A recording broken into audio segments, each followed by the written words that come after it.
Alright, so let me just get this out of the way. I like Marvel and DC films. Oh god. But with the exception of Wonder Woman, every DCEU movie has been heavily panned by the critics. So why are the Marvel films significantly more acclaimed and successful than the DC films? Well, the DCEU has a few glaring issues. There's the issue of a heavy reliance on spectacle over story. There's also the issue of straying too far away from the roots of the characters. There's the lack of actual character development. There's the mustache. But the biggest problem that the DCEU has isn't related to the actual films. The biggest issue is simply how Warner Brothers has chosen to structure their franchise. Now I know what you're thinking. Other breaking news.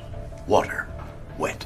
But go with me on this. The MCU started in 2008 with Iron Man. From that point forward, every single film was a thoughtful cog in the Avenger building machine. It took 4 years to get to the Avengers, and by that time, we were totally invested in these characters. The DCEU began in 2013 with Man of Steel. There was then a 3-year gap of absolutely nothing before 2016's Batman v Superman. That means that over the course of 3 years, which is an eternity when it comes to comic book movies, no world building had taken place. 4 years after Man of Steel, we got Justice League, the same amount of time it took for Marvel to journey from Iron Man to the Avengers. The problem is that while Marvel milked these 4 years for every last drop, the DCEU, well, they completely wasted this time. While it's only one less film, Suicide Squad had little relevance in regards to Justice League, and only 2 of these films were dedicated to one hero. And key characters like The Flash and Aquaman and Cyborg didn't even get their own movies. And really, that's not even a total necessity. Marvel effectively introduced Black Widow in Iron Man 2 and Hawkeye and Thor, but the DCEU introduced us to main heroes like this.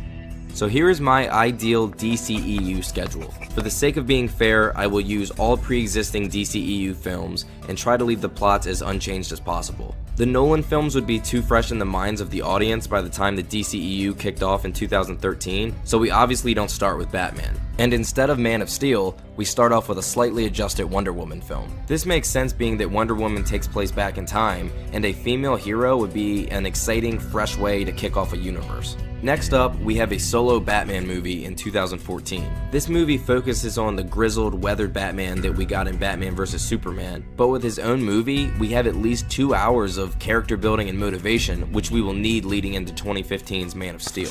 Man of Steel stays relatively unchanged, but we feature Bruce Wayne during the third act's destruction of Metropolis. Now this moment has much better payoff, being that we have already spent an entire movie with Bruce. In the spring of 2016, we get Wonder Woman 2, which takes place back in time again. Like Marvel gave Tony Stark 2 films before the Avengers, this will help establish one of the strongest characters even further.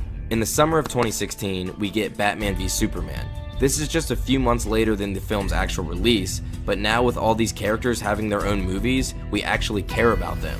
And imagine Wonder Woman making her grand entrance if we had 2 full Wonder Woman movies prior to her making her big return to the battlefield. In 2017, we get an Aquaman movie in the summer and a Flash movie in the winter. These films can take place either before or after the events of Batman v Superman, but releasing them after prevents the DCEU from getting bogged down leading up to the first team-up film.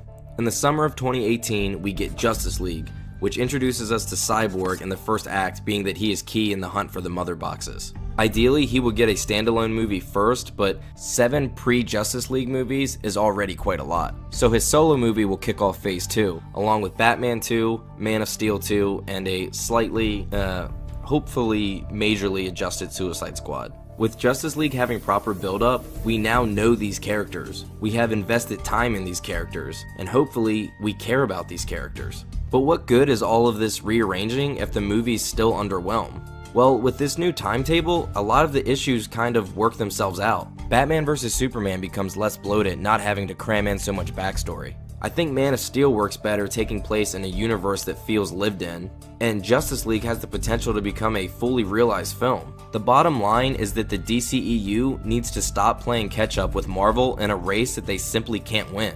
Marvel started first, let them cross the finish line first, and I think we're all okay with waiting a little bit longer if it means better films. And hey, for the record, you're allowed to like both. Be nice to each other. I'm not a hugger. Not a hugger.